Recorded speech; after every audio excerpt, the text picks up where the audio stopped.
जगतानंद कंदाय प्रणतार्ति हराय च नीलाचल निवासाय जगन्नाथाय ते नमो।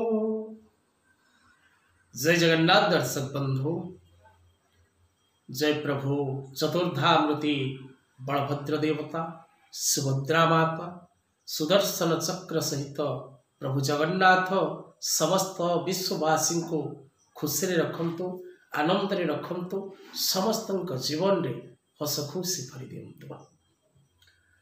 दर्शक बंधु, प्रभुंक विषय रे आलोचना करिवार शक्ति प्रायतः आम मान निकट रे नाही, कारण प्रभुंक विषय रे वर्णना करिवार शक्ति जो मुनि ऋषि माने जहांकर स्तुति करी बार निजको अक्षम मणिचंती, आमे साधारण मानव हिसाब रे प्रभुंकर महिमा वर्णना करिबा असंभव। जने ब्राह्मण हिसाब रे, जने ज्योतिष छात्र हिसाब रे, जने वास्तु छात्र हिसाब रे, कारण वर्तमान आमे शिक्षा अध्ययन करुचु। ज्योतिष एवं वास्तु एपरी एक शिक्षा बा वैदिक कर्मकांड एपरी एक शिक्षा मनुष्यर मृत्यु पर्यंत यार परिसमाप्ति नहीं। तेणु जने ब्राह्मण हिसाब रे, सेवाकारी हिसाब रे प्रभु चतुर्धामूर्तिंक ए रथयात्रा पहंडी समय रो कथा वस्तु जहाँकि आज सोशल मीडिया रे भाइराल होगा लगी, जगतर नाथ जगन्नाथंकर ज्येष्ठ भ्राता बलभद्र देवता जे कि अचल महामेरु, जे कि रथरु खसी पड़वा बा रथरु मुहमाड़ी ही पड़वा, यह देश पाई एवं विश्व पाई शुभंकर नुहे। यार प्रमाण रही, यार प्रमाण शास्त्र रे रही जे जदि चतुर्धामूर्ति देवता रथयात्रा समय रे निम्नगामी हेई भूमि रे पड़ती, तेबे क्यों देवता भूमि रे पड़िले क्यों प्रकार अघटन ए विश्ववासी को मिलता है। तेणु बलभद्र देवता ज्येष्ठ बड़ ठाकुर जेतबळे खसी पड़िचंती बा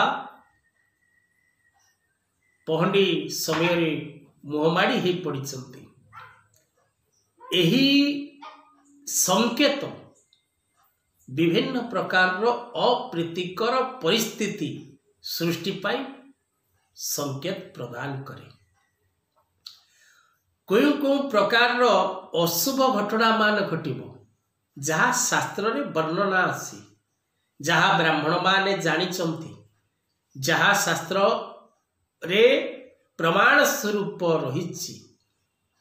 मुख्य विषय वस्तु को जदि आप देखिबा तेबे प्रथमतः जदि बड़ ठाकुर यात्रा समय रे बा पहंडे समय रे भूमि रे पड़ी जाती,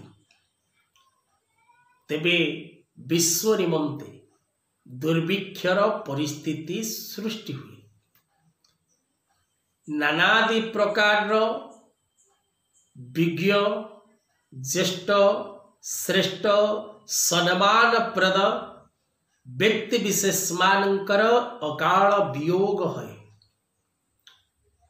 विश्ववासी की निमंते विश्ववासी पाई ए प्रकार सूचना प्रायतः शुभप्रद ही पारे नहीं, किंतु शास्त्र रे लेखा अछि जदि बड़ ठाकुर भूमि पतन दिगकू आसंती बा भूमि रे पड़ी जाती, तेबे राणींकर मध्य अकाल मृत्यु ही थाए।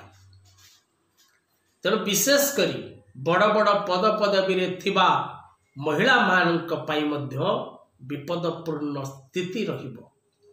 विश्ववासी एथि निमंते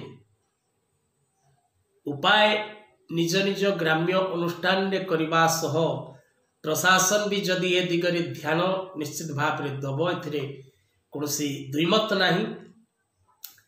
जगन्नाथंकर सेवायत मध्य एथिप्रति निश्चित भाव में दृष्टिपात करिवे।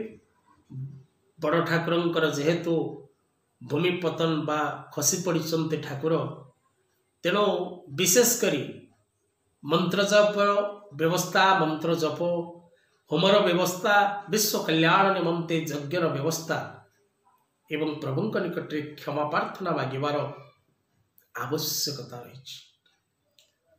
जदि